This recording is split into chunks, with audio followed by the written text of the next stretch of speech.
Well, good evening, everybody. For those of you who don't know me, I'm Paul Wheelhouse. I'm one of the MSPs representing the south of Scotland, and for my sins, I'm also Minister in the Scottish Government as well.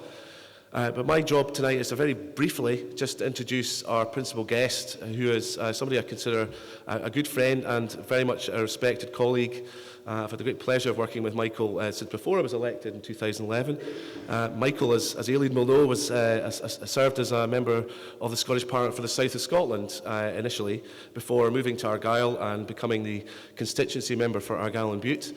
So he is well known to the south of Scotland, having based his office in Dumfries and working across the region when he initially served the area, and then has been serving recently as the Minister all things Brexit related, in reflection of the work that Michael has done with great aplomb on our behalf as a country. He was promoted to the Cabinet in the recent reshuffle before summer. So now Michael is responsible for government strategy and the governance of parliamentary business in the Scottish Parliament, and has also retained his role in leading for the Scottish Government in terms of tackling Brexit and negotiating sometimes a very, very difficult task with the UK Government on issues to do with Brexit. But he is also doing his ministerial job and also fitting in this wider public engagement, coming to meetings like this to meet people across the country and to hear from you and answer questions from you. So if you please give a very warm welcome to Michael Russell MSP, and over to you, Michael.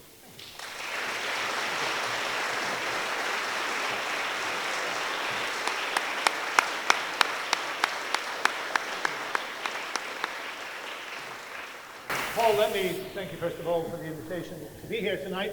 I'm always pleased to go and speak throughout Scotland, but I'm particularly pleased to go and speak for colleagues who ask me to do so. I know how hard you work in the Scottish Government. You have had one of the best jobs in the Scottish Government, as I have, as Environment Minister, and you always feel a sense of disappointment when you're removed from that. The only person who got to go back to it was Rosanna.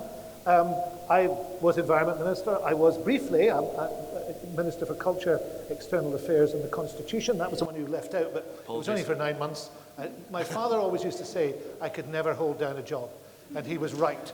And then I was Education Secretary, and then I thought I would have a nice quiet time and go off and do some interesting things. I went to teach at Glasgow University, amongst other things, but I got called back by Nicola and asked to take on the Brexit role, and that's what I've been doing for the last 2 years.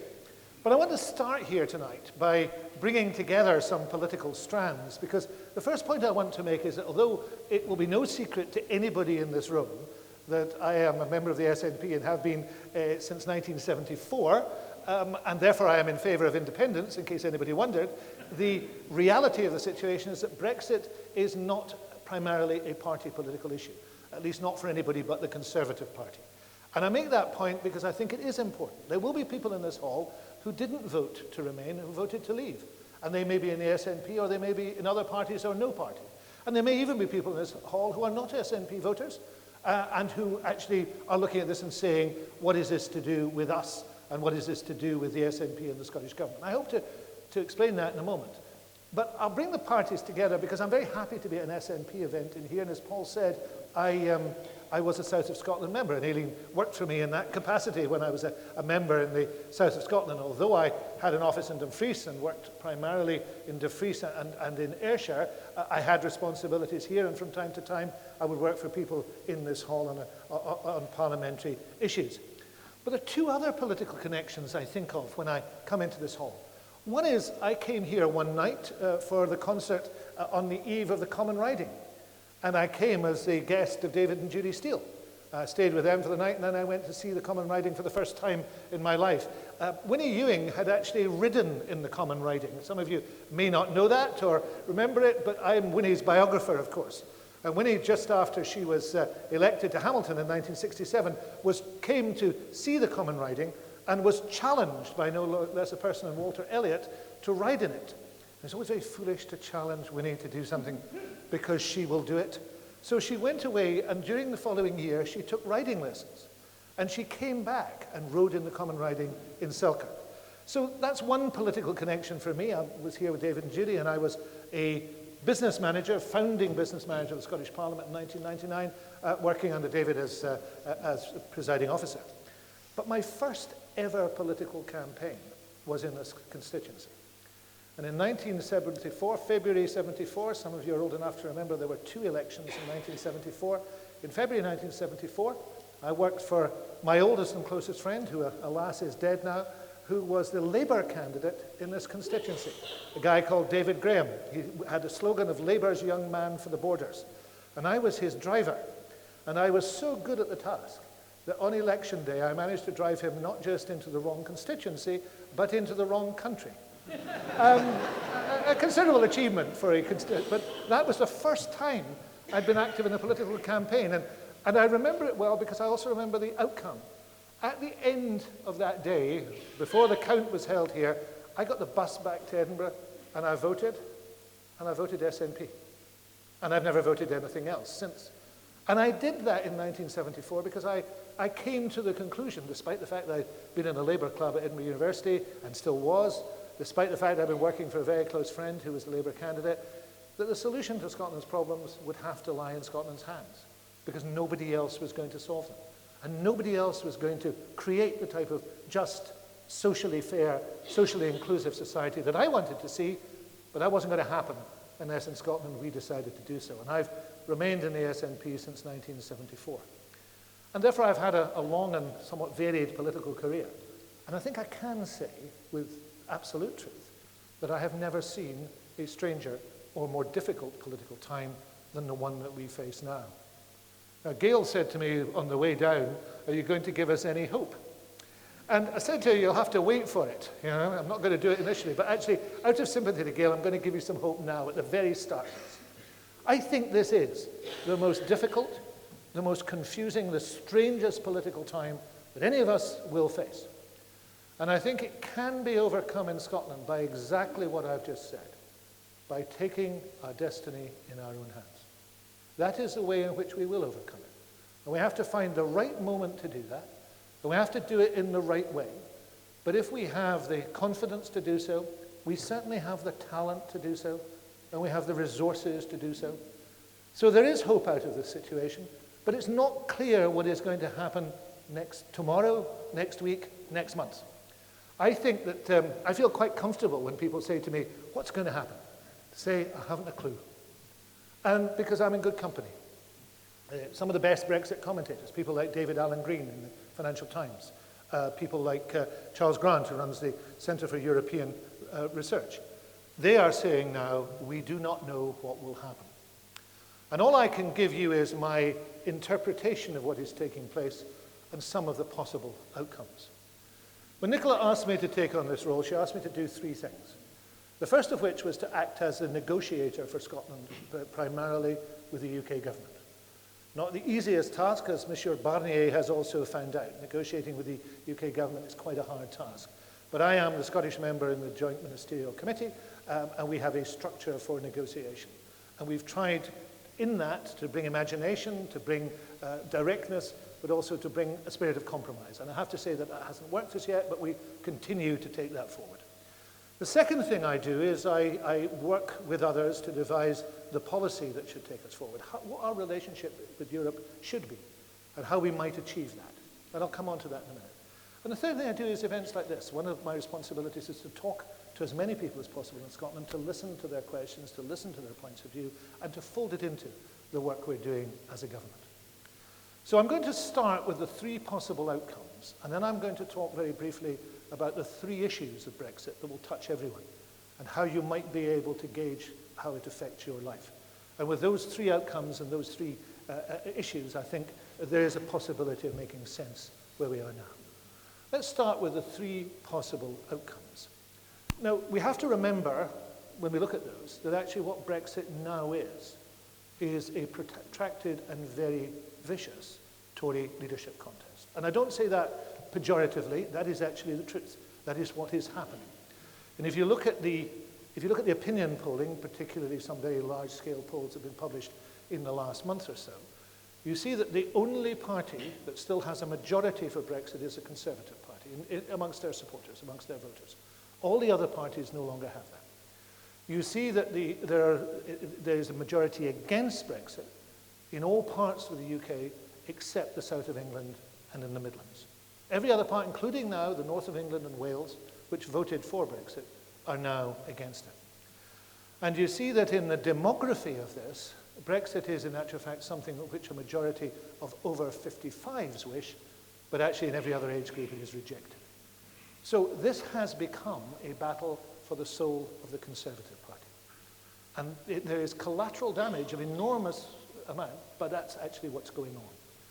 Now, that collateral damage is based, that fight is based upon those who believe that Brexit has to take place as quickly and as hard as possible, and those who believe that they should try and mitigate some of the damage, because there will be damage. You can't leave the EU, you can't leave a set of financial arrangements and an integrated system like the EU without there being a change in your financial circumstances. And you can prove that very easily by looking at what happened when the UK joined in 1974-75. There was an increase in GDP, there was an increase in national prosperity. And that will be reversed by this process. So the Scottish Government's key first objective would be not to leave the EU. And we have to keep saying that, because I still think that there may be circumstances in which that's possible. I think they're diminishing by the day, but we don't want to leave. But if we are in a situation where we leave, it has to be done with the least damage possible. And there is only one way you can do that, and that is by staying in the single market and the customs union, by staying in the arrangements that allow us to coordinate many of our activities with the EU.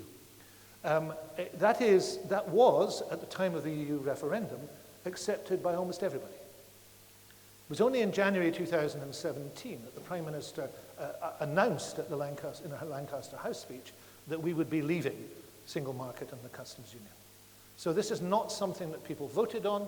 If you go back and look at the debate that took place in 2016, there was a broad acceptance that that was a way to do it, at least in the medium term. And what we've actually got now is a much harder view even from the Prime Minister. So that is the compromise. And in December 2016, the Scottish Government offered that compromise to the UK Government and pointed out how it could be done. And since that time, an awful lot of people have moved towards the position that we have occupied. The Labour Party now accepts the customs union side, but not the single market side, although there are many people in the Labour Party who believe that they should. The Welsh Government now accepts single market and customs union membership is the right thing to do. The version of that is talked about in Northern Ireland by everybody except the DUP is essentially the same thing, and indeed the backstop that the EU talks about in Northern Ireland is essentially that. It is the hardest line Conservative position to try and oppose that. But there's even worse from other hardliners, because there are two other possible ways in which the outcome, things could come about. The second of them is a free trade arrangement, like the Canadian Free Trade Treaty, which means you sign an agreement to do certain things, but it's nothing like membership.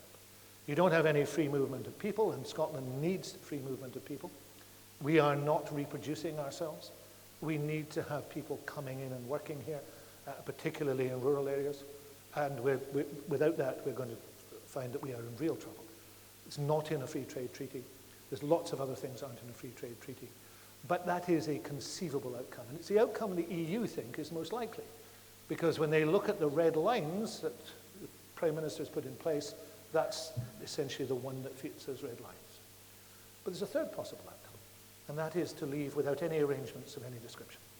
That is what they call the WTO option. They dress it up by saying we will do this under the terms set by the World Trade Organization, but in actual fact it means walking out. And it means walking out not just without trade arrangements, but without all the reciprocal arrangements for a variety of things that we do together. Airlines is often quoted as an example. The airline agreement within the EU is not just about routes, it's not just about flying from Edinburgh to Paris, it is about pilot training, it is about the way an aircraft are maintained, it is about licensing, it's about all those things. So if we walk out without an arrangement, then a lot of those things just disappear overnight. That's never happened. Nobody knows what would take place. That's why the UK government is talking about stockpiling medicines, because there are issues in terms of flow of trade which we do not know how they would be resolved.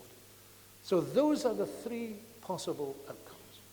We leave, we don't leave, that's the primary one, but if we leave within the single market and the customs union, the way that Norway and Iceland are members in that way. We leave with a free trade treaty, not good, not helpful, will be difficult, or we leave with nothing at all. And I thought up until the beginning of July that the final option of leaving without an agreement was daft. It was being pursued by madmen, and it wouldn't happen.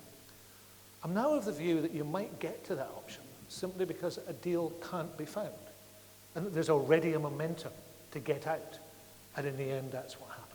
I still don't think it's the most likely outcome, but that's why the Scottish Government is now preparing for that outcome. We can't put ourselves in the position of not being ready in any circumstances. We can't be totally ready for all of this. But we'll do everything we can to protect Scotland. That's our job. And therefore, that's why this week, in the Scottish Parliament, yesterday in the Programme for Government debate, when I spoke at the end of the afternoon, I talked about the fact that we'll be bringing forward 100 items of legislation within the next few months that are required in order to be ready for those circumstances. That is why I'm working with Jean Freeman, the Health Minister, to make sure that we understand the requirements of medicine and medical protection, and we're able to put some things in place. That is why I am also arguing with David Lidington, the Deputy Prime Minister, that this shouldn't even be considered, and that there must be a commitment to an actual deal. So we know what may happen, but we don't know which of those will happen, and which of those happens will be dependent to some extent, to a great extent, on who is the leader of the Tory party, and whether or not there is another election, because that's another possible outcome. If the Tory party were to choose another leader who couldn't command a majority in the House of Commons, there could be another election. In those circumstances, I believe the EU would stop, back off, say you sort out your problems, and then we'll have another conversation, but that's a possibility. I think it's more likely than the other option some of you will want to talk about tonight, which is the option of a second vote, because I don't actually see the parliamentary mechanics of getting that second vote in place. I also think that for Scotland, it's a bit of a redundant option. We have already said we don't want to leave the EU. Why would we be asked to say it again? If we were asked to say it again, there would at the very least have to be arrangements in place that recognise that if there was a different result in Scotland and England, the Scottish result stuck. Because we couldn't be put in a position of voting to stay again and discovering our vote was not valid and was not respected. So, any of the things I've said could happen. I think from now on, this is day by day, week by week, month by month. What we need to do as a Scottish Government is be clear about what our job is, and our job is to continue to argue for single market and customs union membership, the only sensible alternative. It is to put in place arrangements for every eventuality, and it is also to, I hope, be a beacon of sense in an argument that's become increasingly nonsensical. Because one of the important things in this is also say, and as Paul said, I've been a minister for most of the last 11 years, I believe profoundly in evidence-based policy making. You need to have evidence to change what you're doing. There is no evidence at all for Brexit. None whatsoever. The argument is there will be trading relationships that we can have that we do not have now. With whom? There's nothing in being a member of the EU that means you cannot trade anywhere in the world. I was watching this morning, I gave evidence to the Parliament's Finance and Constitution Committee this morning, and the minister before me was the UK Trade Minister. And one of his officials talked about joining, she used the term, an organisation called the GPA, the General Procurement Association, which is a Geneva-based organisation that allows people to bid for public service contracts throughout the world. And she talked about the opportunities of joining the GPA. We're already in the GPA. The EU is part of the GPA. There is no barrier to any company in the whole of Scotland for bidding for those contracts. That arrangement is there. And when you go through all those things, there is no evidence base that suggests to you that we will be in any way better off. In fact, all the evidence shows, from whatever source, that we will be considerably worse off for a considerable period of time. Far beyond, I don't want to be gloomy in this hall, but far beyond any time any of us will be around. So doing this is just wrong. And that's one of the important things that we need to go on saying. And to have that argument and that discussion with people. And to do it respectfully and politely, and to do it as positively as possible, but to say to people, there isn't an evidence base for allowing this to happen. So those are the options. Let me just touch very briefly on the issues. If you want to work out the impact of Brexit, you need only to think about three issues. One is to do with people, one is to do with regulation, one is to do with money. And to a greater or lesser extent, we will all be affected by one of those or all of them in some way. People I've touched on briefly, but the issue of people is really important. As a country, we are not, as I said, reproducing ourselves.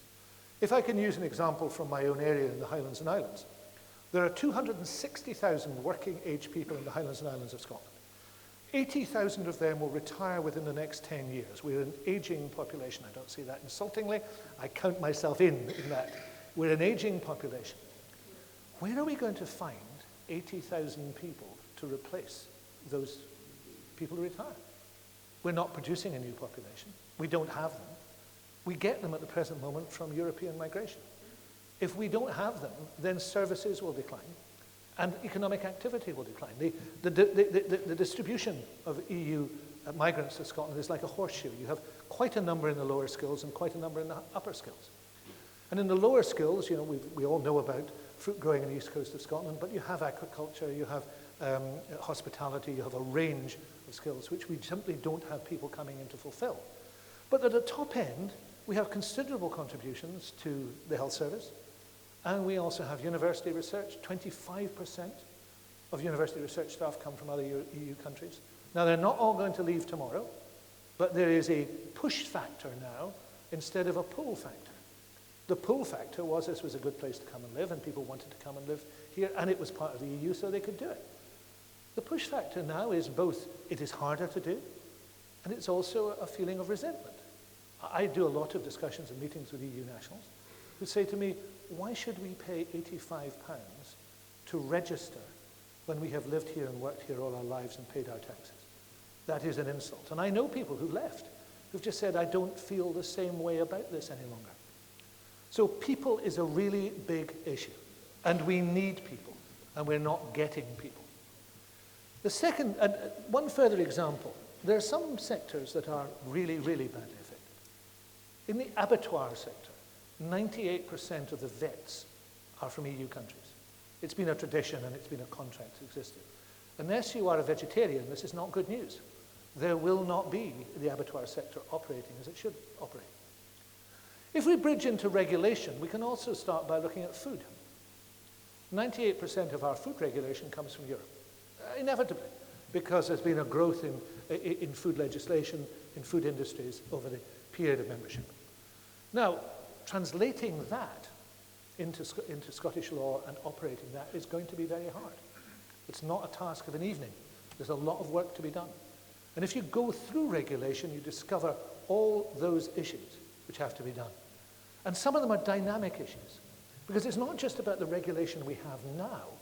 On the day of exit, that regulation will be the same as it is in the EU. It's how regulation changes and develops.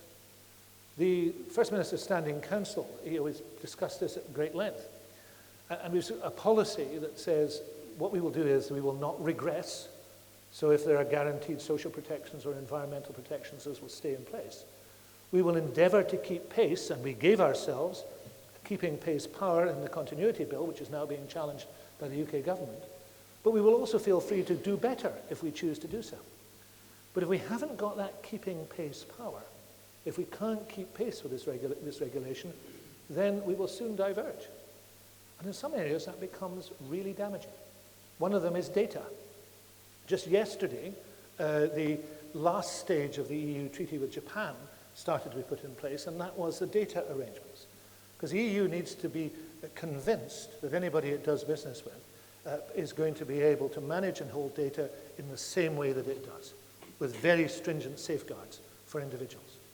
If our regulations start to depart, then we lose that advantage. And there are also regulations and issues coming into place which we will not be part of. Last night I was speaking at a business meeting of Scotland IS, the tech sector. And they have a series of opportunities in the digital single market, which is just developing. Those will simply not be available if we're not in the EU. So people and regulation is important, and so is money. Money directly to people, the farming community, for example, money directly paid, which is not guaranteed presently beyond 2020, and also money that comes in regional development funding, in social funding, some of which, for example, supports college places. but also a range of other financial arrangements which people don't tend to know about. Paul will know, because of his previous role, about the European Investment Bank. The European Investment Bank is a tremendously helpful source of money for large infrastructure projects. The Aberdeen Peripheral Route, for example, was started, the work could start on the basis of a large input from a European Investment Bank. That money is no longer available, even now. The European Investment Bank has stopped lending in the UK. So where is that money going to come from? Where are we going to get that replacement money? I have in my constituency a number of fixed link projects which I'm keen to develop, one to the island of Lyng. Traditionally, we would have immediately said, let's go to the European regional funding, let's look at the European Investment Bank, because we can put a package together. There's nothing at the moment. So when I bring the people from Lyng to meet government ministers, as I will next month, we don't know where the sources of funding will come from. And the UK government is putting nothing presently in its place. So if we look at those three possible outcomes, we look at those three issues, then by bringing them together, we can begin to think about how we will be affected. Not everybody will be enormously affected, but everybody will be affected to a greater or lesser extent. Under a no-deal scenario, then there will be issues, for example, such as the availability of certain foodstuffs. People aren't going to starve, I suspect, but they are, I would say that not everybody's going to be able to get an avocado every day, because there will be, maybe you don't want one, but the reality of the situation is there is a pinch point at Dover. We produce not quite 60% of our own food. Some areas produce considerably less. We require that import to come in. Dover is the main conduit. 80% of foodstuffs come in and out via Dover. Now, if there are lorries parked up on the M20 because there's no inspection time at the moment. An inspection time of 2 minutes will lead to a 60-mile queue on the M20 within a day. Now, some businesses can cope with that. If you're expecting the consignment of books, it doesn't really matter if it's here now or next week. If, like my constituents in Tarbert and Lochfine, you export live langoustines, they're not very live after 3 days on the M20. And that business model just disappears because you can't do it. You can't actually export them. Now, we don't know whether that will happen or not, but we have to think about it. And we have to see whether we could provide businesses, for example, can develop alternative models to let that happen. So I think you can see that this is not the jolliest prospect that we're looking at. But I do want to come back to something positive out of this. We're a bright nation. We've got a lot of talented people. We've done a lot of thinking about this, and we're going to do our best to work our way through it. There is no doubt that the political imperative would be, in my mind, to spend as little time outside the EU as we possibly could, and for that time to be spent as close as possible to the EU. And that's what our objective is, and that's what we'll continue to try and put into place. But a prerequisite of this is to be positive about that European engagement. One of the problems of the referendum in 2016 was that even those who were in favour of remaining sounded as if they weren't that enthusiastic about it. And we need to recapture some of the original vision of the EU. I was speaking at an event in Berlin about just over a year ago on the same platform as Martin Schulz, who is, of course, was the German candidate for the SDP candidate for Chancellor at that stage, the former President of the Parliament. And he told a little story that struck a chord with me, and I'm going to finish on this before questions, because it does go to the heart of where we are. And what he talked about his own family and his own family's experience of the Second World War and having a relative who was wounded in that war. And he pointed out that what happened after the Second World War was utterly remarkable. That the victor nations reached out their hand to the vanquished nation and said, never again. 2 world wars on the continent of Europe. Never again. And out of that, they've built a half-century of peace and prosperity in Europe. It's not been perfect. Nothing is perfect. And they've not been solely responsible for that, but they've been the cornerstone of that peace and prosperity in Europe. And that struck a chord with me because of my own family experience. My father was volunteered for the Argyll and Sutherland Highlanders when he was just 18. And at the age of 19, he was taken off the beach in Dunkirk with a bullet through his knee. Now, he was lucky to be alive, and he was lucky to be taken off the beach. But I find it hard to imagine what it was like for a laddie from Troon, lying in a shell hole somewhere on a beach in Dunkirk, with a bullet through his knee, wondering what was going to happen next. That never happened to me when I was 19. And it never happened to my son when he was 19. And it seems worth our while at least to say that and to remind people of that. And to say that there is a better way of doing things.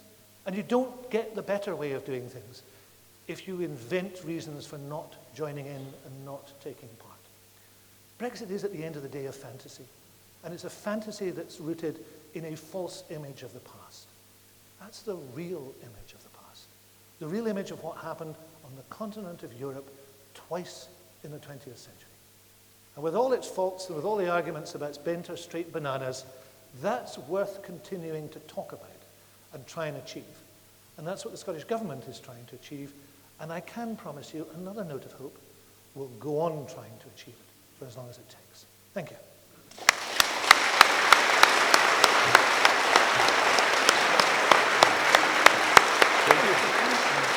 No, put them on it. Thank you very much, Michael, and I think you're beginning to see what we see in the Parliamentary Chamber on a day-to-day basis, just how all-encompassing Michael's knowledge is of the subject. Now, we're proposing to take questions. I'd like to take questions from as many people as we can, give Michael a chance to respond, and we're going to do it one at a time, just so... Happy to take them. So, if you stick your hands up, I'll try and spread it out. I know there's people here I know, but I'd quite like those who are unfamiliar to me as well, so we can try and get a spread of folk who are asking questions. So just stick your hands up. Who wants to ask the first one? Don't be afraid. On you go. Yeah.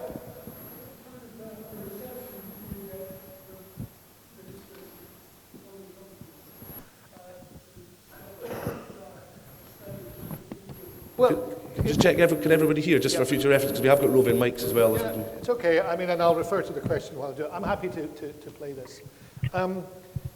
We get a good reception. Nobody is ever going to say to us, don't worry, boys, you're in, right? That's not going to happen. But there is a difference from now and 2014. I did an event in Brussels last year, which was chaired by Van Rompuy, the former president of the Commission. And, you know, he's a former Belgian Prime Minister. He's no great friend to nationalism. But his approach was absolutely clear. If you decide to be independent, and if you do so constitutionally, then, you know, you are an obvious candidate for membership. Why wouldn't you be? You've observed the acquis for more than 40 years. You know, you are essentially, you are part of Europe, but you have to do it properly. And that's the issue. Nobody is ever going to say to us, don't worry, we'll just get you in by the back door.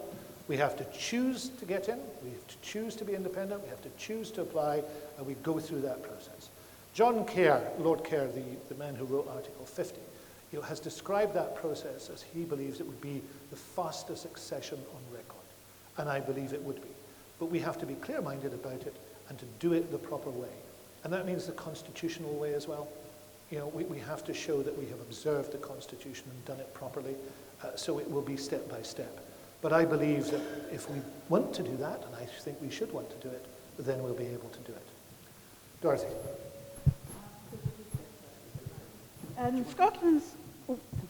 In Scotland's place in Europe, the possibility was posed of a differentiated solution for Scotland, in which Scotland could remain in the EEA and single market when the rest of the UK left the EU.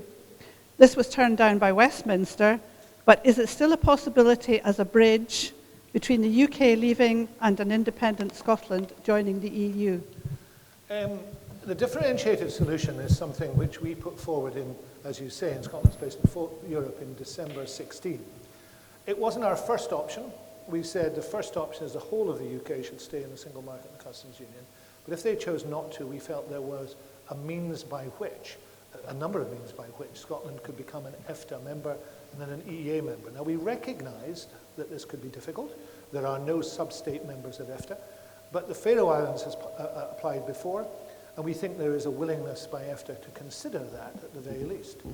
We now see, of course, that the differentiated solution is something that is being talked about for Northern Ireland all the time. Now, you know, we've always been supportive of the peace process in Northern Ireland. We're not, in any sense, trying to interfere with that, but we are saying that a differentiated solution in Northern Ireland could not take place without accepting that there could also be a differentiated solution in Scotland, and that's where we find ourselves. I think that a differentiated solution through EFTA-EEA is distinctly possible. The EEA has traditionally been, or at least was designed, this is the European Economic Area, as a sort of holding pen for people who wanted to get into the EU. There seems no reason why we shouldn't go into that holding pen and then consider what the next step is. Actually, the UK could do that.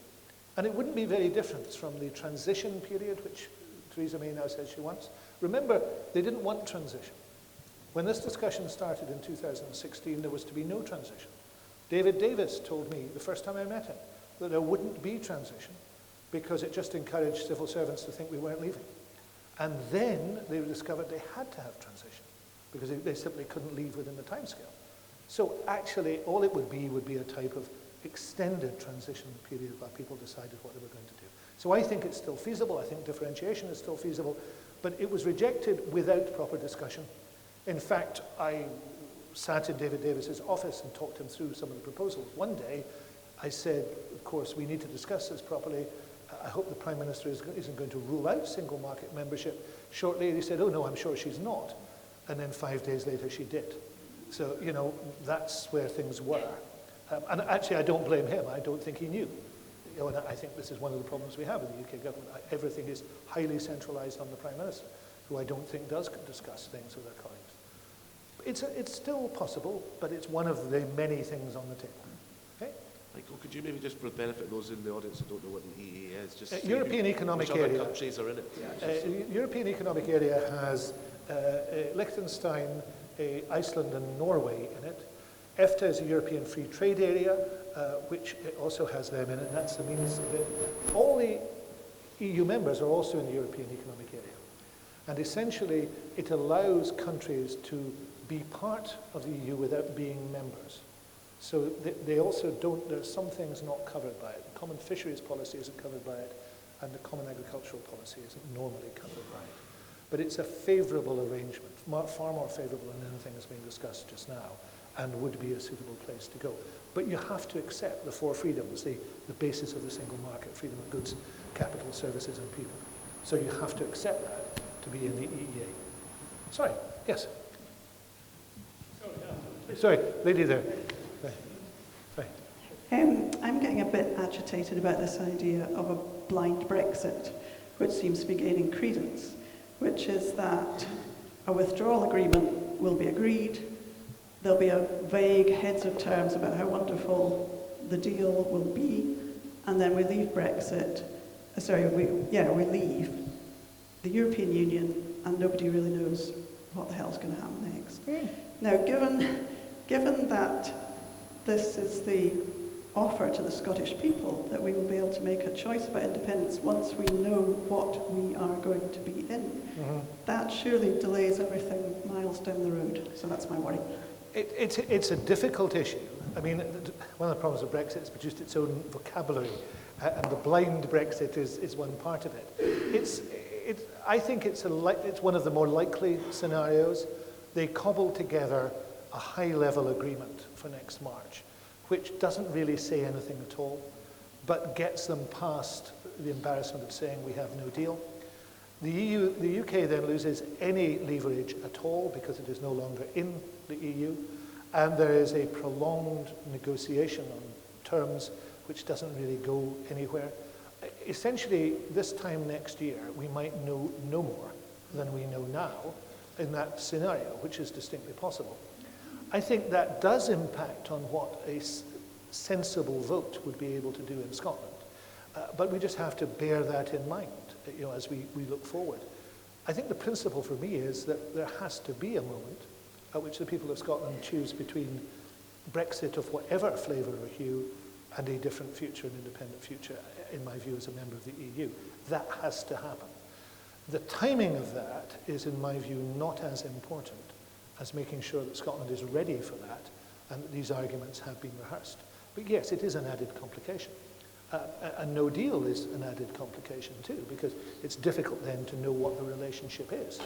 A no deal would initially mean no deal at all, but it's inconceivable that at some stage thereafter there wouldn't be an attempt to cobble something together to allow some relationship to take place. So then you would be in an extended period of trying to make a deal out of no deal. That's another set of possibilities. This is sometimes like three-dimensional chess being played inside a Rubik's Cube. You know, anything can happen in this business. But I do think the likeliest option at the moment is some sort of high-level agreement. But I don't think it will mean very much. The Irish situation is the hardest thing to encompass within that, but that's probably not impossible.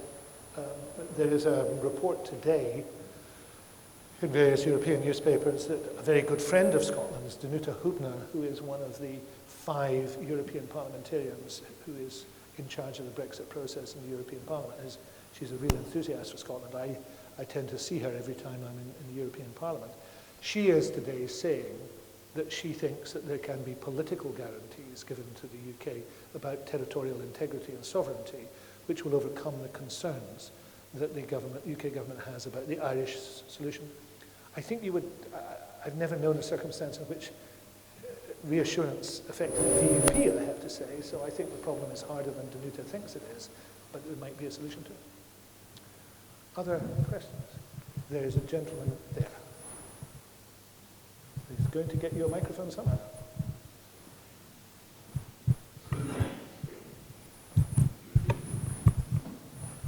Hello, good evening. What I'd like to say is I'm all for Brexit, because before we went into this common market, I was about 30 years of age, so I know what it's like before we went into it. The bulk of the people here don't know anything else. And things were a lot better, prices were stable, and we got cheap food from New Zealand and Australia, and things were stable, and it was a far better life. And since we went into this common market, we've had no say about anything. Who knows what these Lisbon treaties are? Nobody knows anything about it. And we were told we were going in and trading goods and things like that, but they're gradually taking over all our lives. Things coming and we don't know about, new rules, regulations.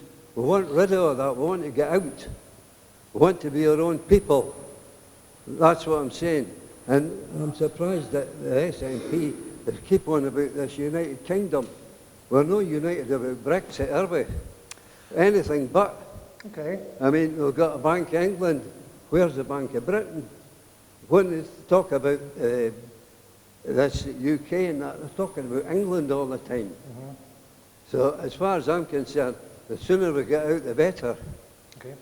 I think you can argue for Brexit from a nationalist perspective and say The thing is, sorry, I've had trouble hearing you up here. It's not very loud. Okay, so I'll try and be as loud as I've missed the possible. bulk of what you've said. I'll try and be as loud as possible. And I've always been a strong SNP. I've been voting for SNP for about 60 years. And I voted for the referendum. But if they're going to have this common market, I'll be voting against the referendum. Okay, that's a useful opportunity. Thank you, sir. Just to try and say something to people who are SNP supporters, and there are some, though the number is decreasing, I have to say, who are also in favour of Brexit. If it were possible to leave the EU well and competently, there might be an argument for it, right? I don't believe the argument. You know, for example, New Zealand and Australia have moved on. You know, the reality of the situation that's happened. There is a European Parliament. There is no plot against Britain or Scotland within there. We are more prosperous than we were then. Without a doubt, we are more prosperous. As I've indicated, we've had peace on the continent of Europe for the last half century. And our standards, for example, in our environmental protection, in social protection, are the highest in the world. So I think there is a very strong argument for being in the EU, and we differ on that. Quite clear. No, I'm sorry, I'm not going to debate it because there's lots of other people who want questions. No, there's a strong argument for being in the EU. You have a different point of view. The question is, could you leave the EU well, right, and prosper? Now, they haven't left well, they've left very badly, and all the evidence is that you and me and everybody else in this hall will be a lot worse off, right, for the rest of my life, for the rest of your life, and for the lives of those who come after us. So, the evidence tells us, even if you wanted and thought it was going to be fine, the evidence tells us that's not going to be the case. So I don't believe there is a case for Brexit, and I also don't accept your analysis that things were better before. And indeed, the economic figures tell you that in the 1970s, the UK had to get into the EU because it was an economic basket case. And the facts tell you that that's the case. So we disagree. I'm sorry we disagree. I do hope I can persuade you, however, to continue to vote for independence, because voting for independence is what will make the biggest difference no matter what happens. Okay? Please, we'll take this lady, this gentleman, and the gentleman over there, please. Should Daisy May's government topple and Jerry Corbyn's government come in, how do you see negotiating with them? Whoa. Well, I think it's, you're going many steps ahead of yourself. Firstly, if the May government collapses, there will be an endeavour to have another Prime Minister who may well be Boris Johnson. I know, but it may well be Boris Johnson. I think that might lead to an election, which they might win again, presently where they are. I think there is a huge danger for even devolution with Johnson as a Prime Minister, because I think May is bad enough and doesn't care much about it. I think Johnson would be positively hostile to it. I think if Corbyn were Prime Minister, I think the reality of Brexit would defeat him pretty quickly, because his view of the EU is a very old-fashioned view. It is he sees it as the boss's Europe, which he must not support. And you talk to Labour MEPs and they despair of this. I think his negotiating activities with the EU would be very hard, because I don't think he knows what he would want. He doesn't want the UK's present policy, but he hasn't said what policy he does want. Neil Finlay was speaking in the Scottish Parliament this afternoon, and insofar as I understood it, he was arguing for a Brexit that protected jobs. How do you get a Brexit that protects jobs? There is no Brexit that protects jobs. So we'll have that nonsense. But I don't think my job will become much easier if I was negotiating with a Labour government. I am, as a minister, old enough to remember when there was the Gordon Brown government. Of course, we had 3 years of that, and that was pretty difficult too. Partly because Gordon didn't want to work with us, but partly because that government was also in chaos most of the time. And I think the chaos that exists at Westminster wouldn't change much. Highly unlikely to see a landslide victory for anybody else, so you will still have this basic split at Westminster, and that would be difficult to cope with no matter what. Right, there was a gentleman over there, there, and then I'll take a gentleman here and then there, okay? So, hello, this question's about financial services in Scotland. Now, financial services is a very large part of our economy still. Now, if there's no Brexit deal on services, would an independent Scotland in the EEA allow us to preserve much of the services we've got? Yes. The EEA doesn't completely cover the services sector, but it covers it enough for there to be, I think, a very substantial difference. Better to be in, better to be a member. That's what resolves that issue, and therefore we can make that work. We have to be careful just with the definition of services as being financial services, for example. Services covers a very wide area of activity now economically. And services is difficult to differentiate from goods. That's one of the problems with the Chequers position. It seems to imply that there's customs arrangements for goods and customs arrangements for services, and never the twain shall meet, and therefore you can decide on goods and eliminate services. There are two great examples that I always use about it. One is MRI scanners in hospitals. Most of them are made by Siemens. You can't buy an MRI scanner and say, I'll have it serviced by an electrician around the corner. When you buy an MRI scanner, Siemens service it and for its entire lifetime. So that is goods and services, and they're indistinguishable. And the one I love in my own constituency, and you'll notice I love talking about things in my own constituency because it gives me lots of examples, is there's a tiny wee village by Loch Awe called Delavic. Has anybody ever been in Delavic? Great! I'm delighted that people know where it is. Well, they've been working for the last 10 years to get hydro scheme, and they finally got hydro scheme, and I owned it this year. And they've got a turbine that was built in the Czech Republic. But of course, you don't just buy the turbine, you buy the service agreement, and they come every year and service it. But you also buy the monitoring of the turbine, which happens 24 hours a day in the Czech Republic, by signal. So it goes on the internet and you can do it. Now, you can't buy the turbine and say, I'll look after it myself. So goods and services come together. So while financial services are dealt with partially by EEA membership, the other stuff is dealt with much more comprehensively by EEA membership. But the best thing is to be in, because in being in, you don't address these issues. I think it will be difficult. The Chequers Agreement, Barnier was quoted yesterday by a group of MPs who saw him as saying the Chequers Agreement is dead. I don't believe it's completely dead, but I don't believe it can form the basis. It can form the basis for an agreement, but it has to change. And one of the areas it has to change is that distinction will not be allowed to live. And there are other issues within it that need to change. Now, the Prime Minister's problem is she has backed the Chequers Agreement and said, that's it. And if she tries to move on, she loses more of her own MPs. And she's shedding them every day. So she's boxed in on that agreement. And therefore, I don't think she can move presently towards the type of agreement we need to have. Right, there's a gentleman there, and there's the microphone there. I'm then going to take you, okay? Sorry, it's not Derek, gentleman, it's Derek. Hello, Mr. Russell.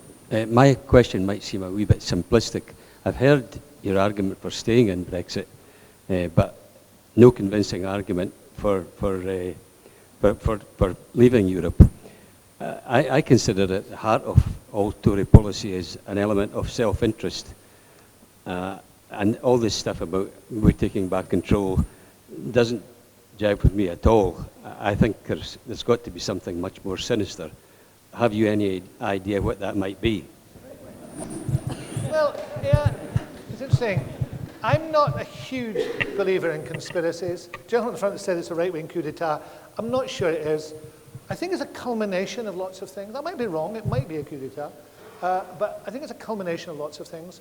One is a long-term tabloid hostility towards Europe, fueled certainly by individuals who have a political axe to grind and an objective.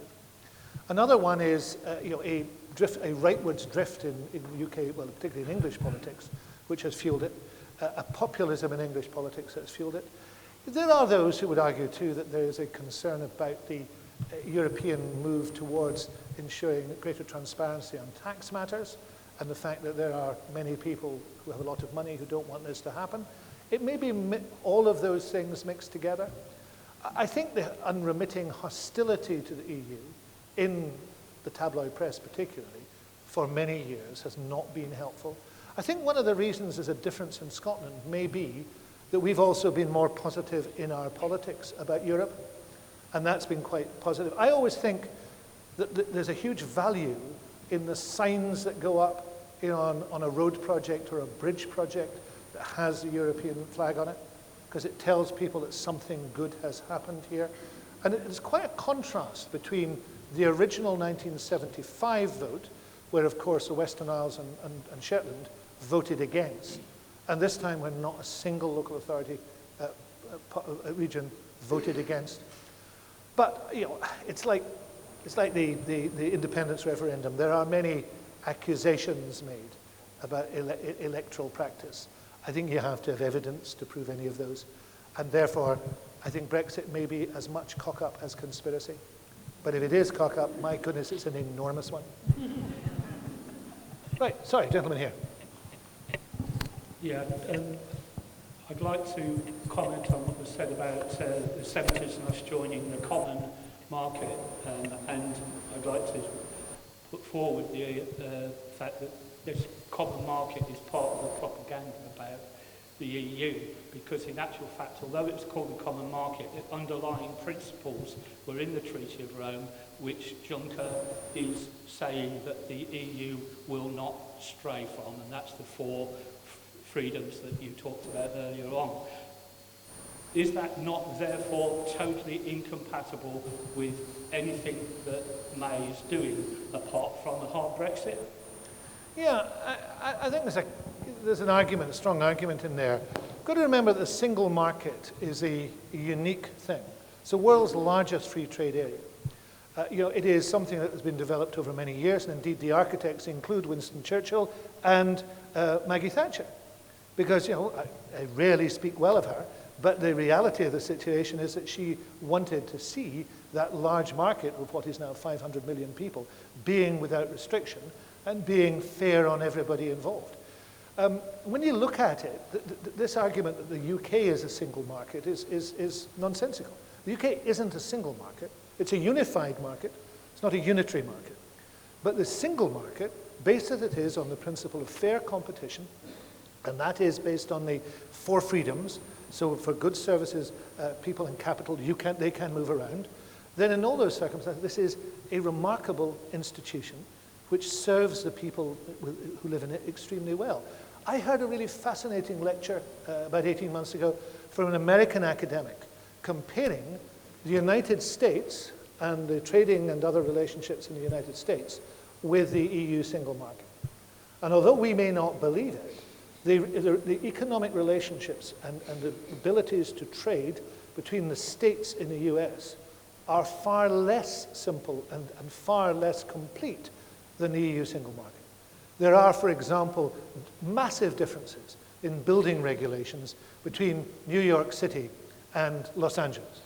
So if you are a company that makes, an example he used was, if you're a company that makes elevators and you want to install those in a new building in New York or a new building in Los Angeles, then you actually have to observe hugely different regulations in order to do so. But in Europe, if you build elevators and you want to install one in Berlin and you want to install one in Edinburgh, actually the regulations are basically the same. So we have this remarkable single market. It works extremely well for all of us. And we should therefore be defending it and making it even better and not walking away from it. And this, I mentioned earlier, the digital single market, this is now expanding outwards into the whole way we live our lives. And the regulatory framework of the digital single market will allow us to shop across Europe, will allow us to exchange information across Europe, to live our lives as digital citizens. This is a huge advantage to us. But we're going to be shut out from that. It's worth recalling that there is only one country in the world which is not part of a free trade bloc. That's Mauritania.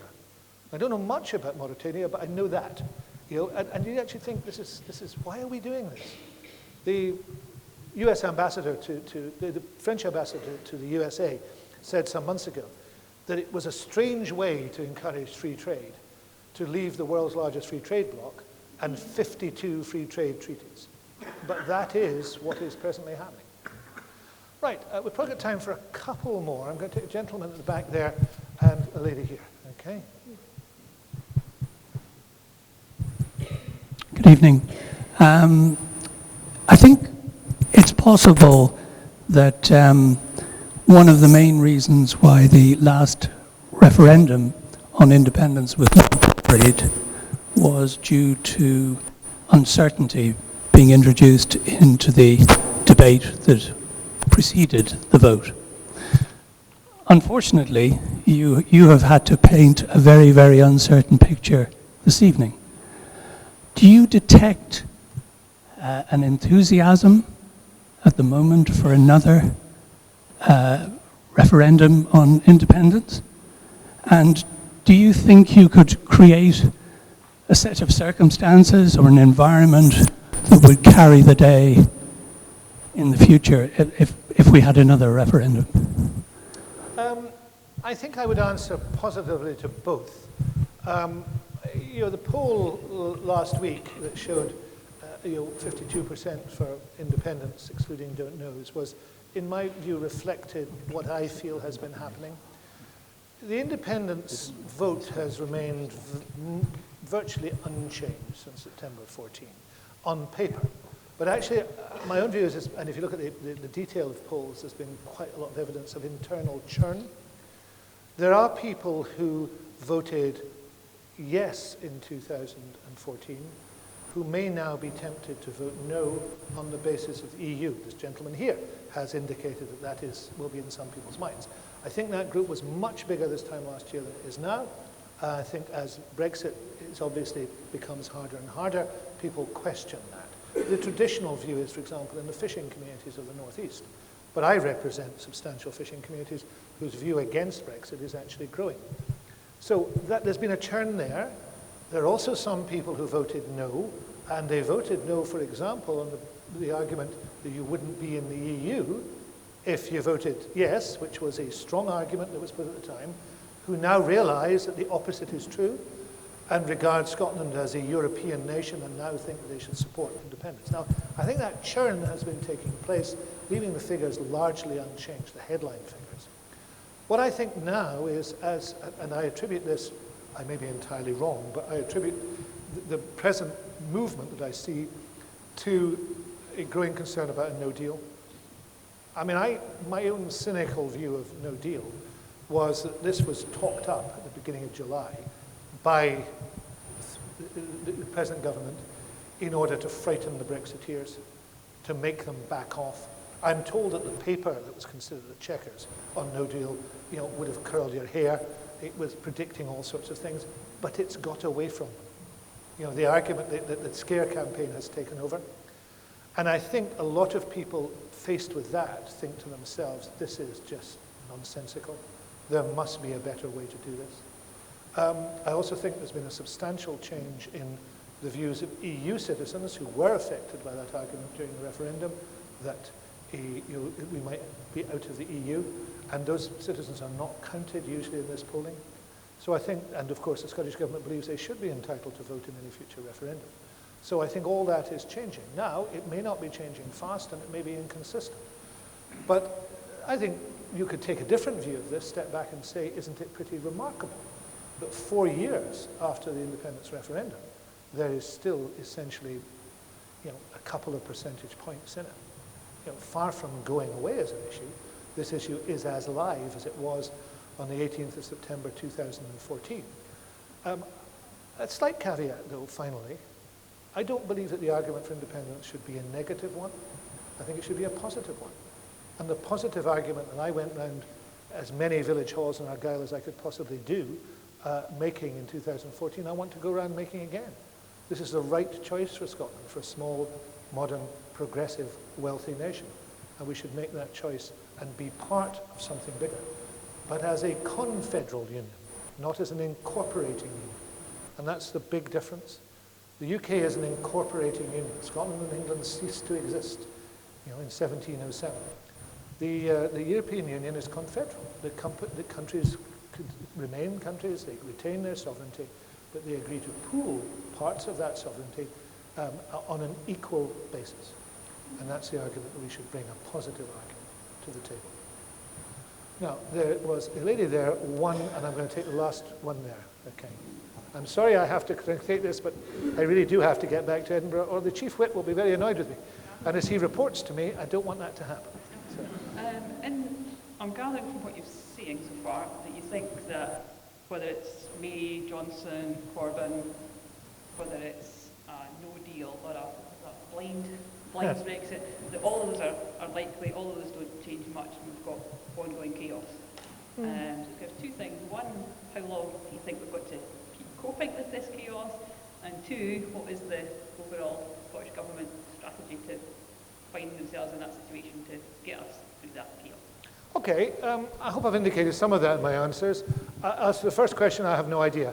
Right? I don't think you can say. I'd like it to be as short as possible, but I'm not in control of that. I would really like it to be over tomorrow, frankly. But the second part is we will cope with it as long as we have to cope with it. And our objective is always to protect Scotland, to try and minimize the damage it does, and to have a clear course. Now, the clear course we can have is day by day, and also in some of the things I've talked about here.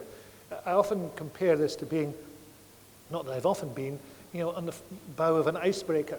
You're looking for a break in the ice that can find your way forward. We will continue to protect Scotland. We will continue to pursue what we believe is right. And at the moment when we think, there is a straight course to be had, we will go straight for that course. But, that's not at the present moment because it is complete chaos. But we also have to be very honest about our principles. Our principles are we want to be part of this and not apart from it, and we are not prepared to have devolution undermined and destroyed by this current or any other Tory government. And therefore, as some of you will have seen, I published a paper on trade last week. We are also talking about the things we need to do, if there was to be Brexit, and how we would be involved. And we need to be, very strong about that. And also make our voices heard. I mean, that's really essentially the job I have, is to make sure that when I go to a meeting in London, people know I'm there. as my Welsh counterpart Mark Drakeford does. We often say to each other that the role in which we're cast, which is constantly to be complaining about things, is not one we would choose. But if we have to do it, we're going to do it. And that is important. I'll take this lady, and then I'm afraid that is going to be us. Hi there. So I'd like us to move forward a little. I'm assuming you've used your mandate for an independence referendum and we're going to become independent. So Scotland then has to decide what relationship it wants with Europe. Yeah. I lived in Switzerland for a while. My sister lived in Norway, so we've lived in small countries that have a relationship with the EU but weren't members of the EU. My question is, if Scotland decided to be a member of the EU, and I'm a Europhile myself, so that I see that as positive, what would then be the option for the relationship with the rest of the UK? Would that be bound by the rest of the UK's relationship with the EU, or could it be something different? And if we were to be a member of EFTA, would that give us more freedom for the not the best of both worlds, but a pragmatic solution to keep the relationship strong with the rest of the UK, but also with the EU? Well, we've already said as a country we want to be in the EU, to stay in the EU. So, and the Scottish Government's position is we should be a full member of the EU. So that will be our position until there's another government, maybe another government will have another view. That's where we are. It follows from that our relationship with any other country will be a relationship that the EU has with that other country. So we will be guided by that. But of course, there are always special circumstances. If you look at Ireland as a member of the EU, and therefore its relationship is governed by that, and Ireland, the solidarity of the EU with Ireland has been remarkable and very, very important. But there's also another set of relationships. There's the common travel area, which exists with Ireland, which existed before we were members of the EU and will continue to exist. The common travel area arose, as you know, out of the Free State and the necessary changes that the Free State brought about. So there will be, I suspect, some special relationships, and I'm quite sure those will be built on. This is quite important to me. I was born in that hotbed of nationalism, Bromley. I'm not in any way hostile to good relationships with people south of the border. My mother was English. This is about neighbours finding a way to live together. People normally trade with their neighbours, so I think the trading relationship will remain very strong. But the question is, where do we best participate? And where does our participation count most for us? And the answer is presently not in the UK. I mean, I experience this on a daily basis in my relationship. I'm a sort of living example of the fact that this is really quite hard to do. But I do know that in the EU, tough as it is, and you negotiate toughly, you do it out of equality. In 2014, we were told that this was a partnership of equals. It isn't a partnership of equals, and it doesn't operate in that way. And therefore, our contribution will be best, as an independent member of the EU, having the best of relationships with England. Last one. With that in mind then, because there's always this argument of the trade with our neighbour, England, do you have strong figures about what is actually produced in Scotland that is counted as coming from England? Nobody has those strong figures because that's a very grey area. Yeah, but this is. But you can rise above that by saying, what would the border look like, right? And how would this trading work? And it's not like the Irish border. The issue of the Irish border is an issue of security, history, sentiment, politics. It's not really an issue of trade. The healing of the Irish border issue came because of single market customs union membership that removed a barrier, which was a barrier in people's heads and in their hearts, more than an economic barrier. The border between Scotland and England, you said Norway, the border between Norway and Sweden, is a normal trading border. Norway and Sweden is a very good example, one in EFTA, EEA, one in EU. And it's a porous border, and there's very little fuss about it, but there will from time to time be checks, which there have to be. So it'll be that will be an easy process. But in terms of what's presently happening, nobody has those figures. And one of the problems that the Scottish Government has had since its inception in 1999, and that has changed over the years, it's still difficult, is making sure we have the quality of statistics that allows us to know exactly what is happening. Now, Paul knows that in his role as a former business minister. That's been a constant problem and remains a problem. But what we have to do is apply a level of common sense to this, and it's not a bad point to end on, actually. One of the reasons I'm a nationalist is I've travelled a lot in Europe and looked at small countries, and there would have to be something very odd about us that we could not operate as effectively as Denmark or Norway or Sweden. You know, we would have to have some flaw in our character or some built-in problem that meant we couldn't do it. The problem is how things are run now. The problem is not about how we would run them in the future. And that common sense approach is, I think, what guides us eventually to what the right solution is. It's evidence-based. There's no evidence that shows we can't do it. Anyway, thank you very much, and I hope we can continue to have dialogue at some stage. Thank you. Thank you. Cheers. Thank you. Thanks, Paul.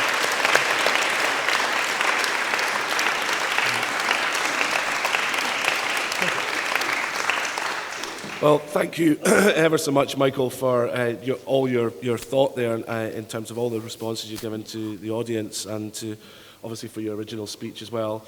We're very grateful. I think all of us have expressed our gratitude tonight, but we are particularly grateful for your coming down here tonight and for Heather's help in arranging that.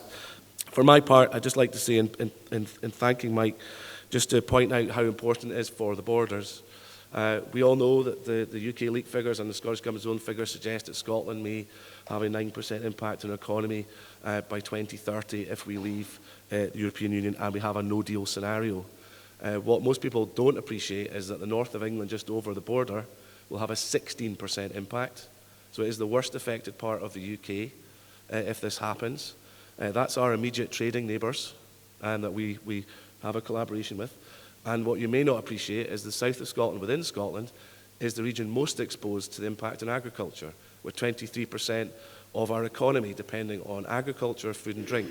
So that is why it is so important that whatever comes from the Brexit process minimises the impact not only on the Scottish economy, but particularly reflecting those regions like the south of Scotland and areas like the borders within it that will be most disadvantaged. And of course, as those of you, I respect the view of those who voted leave, but as we know, 58.5% of people in the borders voted to remain in the European Union. So we have not chosen this, and it will potentially have an impact on us. But that's why it's so important we have someone of Michael's calibre to come down tonight to explain to us what the situation may be. So I just want to, once again, ask you to show your appreciation, not just for Michael, but for everyone who's arranged tonight's event. But thank you very much. Thank you.